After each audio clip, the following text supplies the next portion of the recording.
मेरे इस YouTube channel में आपका हार्दिक स्वागत है। आज मैं कक्षा 12वीं का म्यूजिक का ऑब्जेक्टिव क्वेश्चन कुछ बताने जा रहा हूँ, वस्तुनिष्ठ प्रश्न उत्तर, जो ये है। तो सबसे पहला क्वेश्चन है कि भारत में कितनी संगीत पद्धतियाँ हैं? 1, 2, 3, 4। तो भारत में 2 संगीत पद्धतियाँ हैं। इसका सही आंसर होगा भारत में मुख्य रूप से 2 संगीत पद्धतियाँ हैं। दूसरा क्वेश्चन है संगीत उपयोगी मधुर ध्वनि को क्या कहते हैं? तो संगीत उपयोगी मधुर ध्वनि को हम नाद कहते हैं। इसका सही आंसर सी होगा, नाद। तीसरा क्वेश्चन है संगीत में कितने प्रकार के वर्ण होते हैं? संगीत में मुख्य रूप से 4 प्रकार के वर्ण होते हैं। इसका आंसर सही आंसर होगा बी। चौथा क्वेश्चन है क्रमबद्ध 7 स्वरों के समूह को क्या कहते हैं? तो इसका ऑप्शन है सरगम, अलंकार, तान और सप्तक। तो इसका सही आंसर होगा डी, सप्तक। पांचवा क्वेश्चन है किसी राग का सबसे प्रमुख स्वर क्या होता है? इसका सही आंसर होगा ए, वादी। छठा क्वेश्चन है निम्न में से कौन सा राग प्रातःकालीन है? तो प्रातःकालीन रागों की बात आती है तो सबसे पहले हम भैरव राग में टिक लगाएंगे। इसका सही आंसर होगा बी, भैरव राग। सातवां क्वेश्चन है भारतीय संगीत में कितने अचल स्वर हैं? तो भारतीय संगीत में मुख्य रूप से 2 अचल स्वर हैं। इसका सही आंसर होगा बी। आठवां क्वेश्चन में हम आते हैं काफी थाट के अंतर्गत आने वाला राग कौन सा है? काफी थाट के अंतर्गत आने वाला राग कौन सा है? तो इसका सही आंसर होगा डी, भीम पलासी। भीम पलासी राग काफी थाट के अंतर्गत आता है।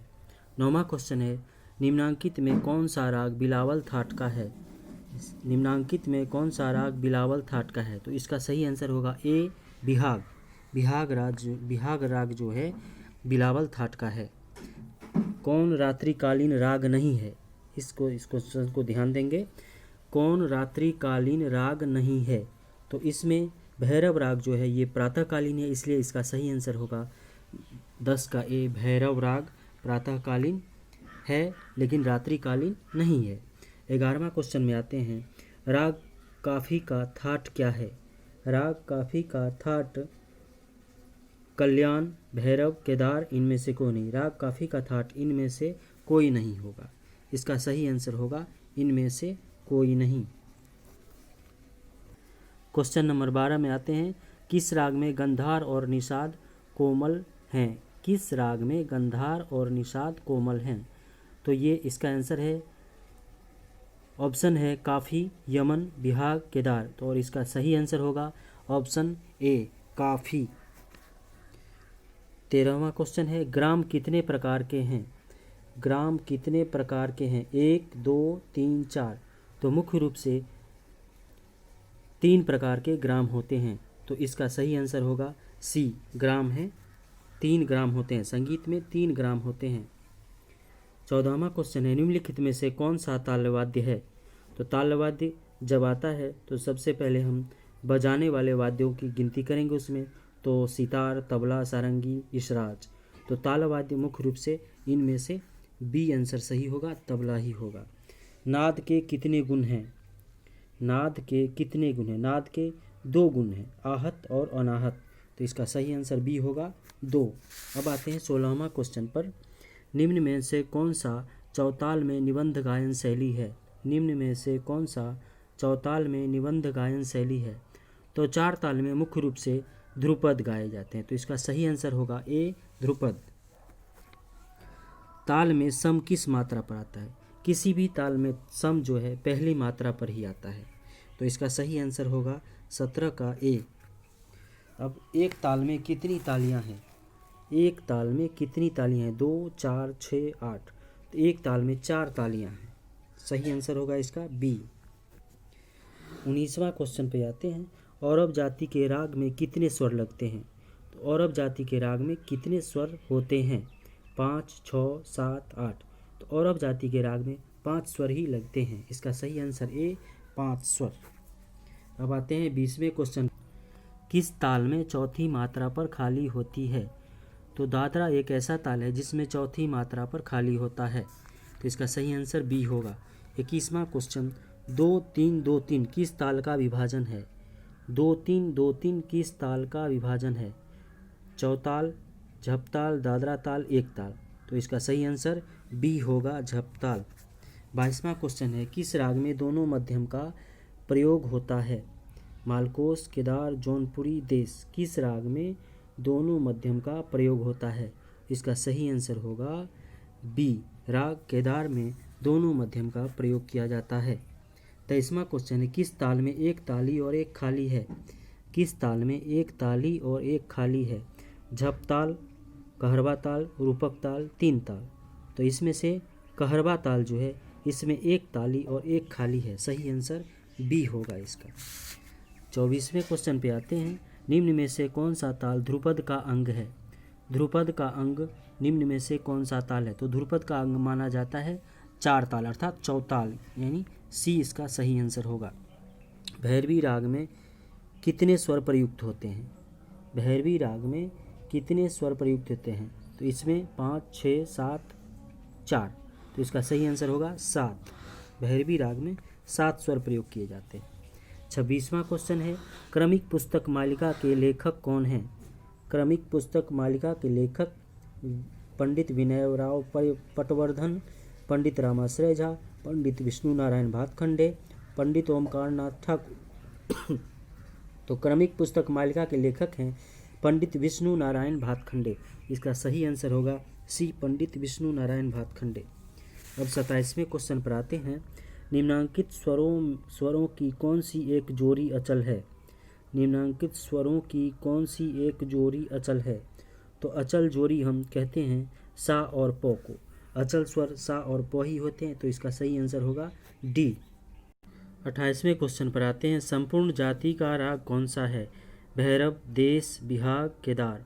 तो इसका सही आंसर होगा ए, भैरव। संपूर्ण जाति का राग भैरव होता है। निम्नांकित में कौन सा राग प्रातःकालीन नहीं है? कौन सा ऐसा राग है जो प्रातः काल में नहीं गाया जाता है? भैरव, भीम पलासी, भैरवी, अलहिया बिलावल।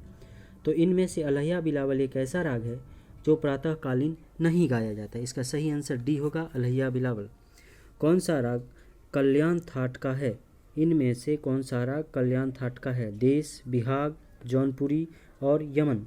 तो इसका सही आंसर होगा राग यमन जो है कल्याण थाट का है। इसका सही आंसर डी, यमन होगा। कौन सा राग औरव जाति का है? औरव जाति के राग इनमें से कौन से हैं? तो यमन, काफ़ी, मालकोस, देश।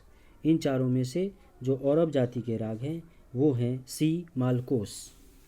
इसका सही आंसर होगा सी, मालकोस।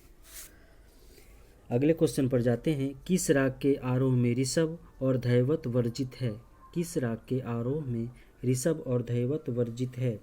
इनमें से जौनपुरी, भीम पलासी, यमन और देश। तो भीम पलासी एक ऐसा राग है जिसके आरोह में ऋषभ और धैवत वर्जित है। तो इसका सही आंसर बी होगा। अगले क्वेश्चन। निम्न में से फाल्गुन माह से संबद्ध शैली कौन सी है? निम्न में से फाल्गुन माह से संबद्ध शैली कौन सी है? चैती, सोहर, कजरी, होरी। तो इसका सही आंसर होगा डी, होरी। अगले क्वेश्चन पर आते हैं। ये क्वेश्चन नंबर 35। निम्नलिखित में से बांसुरी वादक कौन है? पंडित अनंतलाल, पंडित बिरजू महाराज, पंडित रविशंकर, पंडित पन्नालाल घोष। तो बांसुरी वादक इसका सही आंसर होगा डी, पंडित पन्नालाल घोष। इसका सही आंसर डी होगा। अगले क्वेश्चन। एक सप्तक के अंतर्गत कितनी श्रुतियाँ होती है? एक सप्तक के अंतर्गत कितनी श्रुतियाँ होती है? 10, 12, 20, 22। तो एक सप्तक के अंतर्गत 22 श्रुतियाँ होती है। इसका सही आंसर डी, 22 होगा। राग भैरवी में अगला क्वेश्चन। राग भैरवी का वादी स्वर क्या है? राग भैरवी का वादी स्वर क्या है? सा, ग, म और प। तो इसका सही आंसर होगा राग भैरव का वादी स्वर है सी, म। इसका सही आंसर सी, म होगा। अगले क्वेश्चन में आते हैं। तीन ताल में कितने विभाग होते हैं? 2, 3, 4, 5। तो तीन ताल में विभाग 4 होते हैं। इसका सही आंसर सी, 4 होगा। तानसेन के गुरु का नाम क्या है? रामानंद, सूरदास, स्वामी हरिदास, रैदास। तो तानसेन के गुरु का नाम है स्वामी हरिदास। सी आंसर इसका सही होगा, स्वामी हरिदास। ख्याल की बंदिश में प्रथम भाग क्या कहलाता है? तो स्थाई, अंतरा, अवरोह, पकड़। ख्याल की बंदिश में प्रथम भाग क्या कहलाता है? इसका सही आंसर होगा ए अस्थाई। ए अस्थाई जो होता है ये ख्याल की बंदिश में प्रथम भाग को हम अस्थाई कहते हैं। चार ताल में कितनी खालियाँ होती है? 1, 2, 3, 4। तो चार ताल में 2 खालियाँ होती है। इसका सही आंसर बी होगा, 2 खाली। भारतीय संगीत में लय के कितने प्रकार हैं? भारतीय संगीत में लय के कितने प्रकार हैं? 1, 3, 2, 4। तो इसका सही आंसर होगा बी। भारतीय संगीत में लय के 3 प्रकार माने गए हैं। फिर अगले क्वेश्चन के लिए आप मेरे YouTube चैनल को सब्सक्राइब करें और अधिक से अधिक ऑब्जेक्टिव वस्तुनिष्ठ प्रश्न संगीत में प्राप्त करें। धन्यवाद।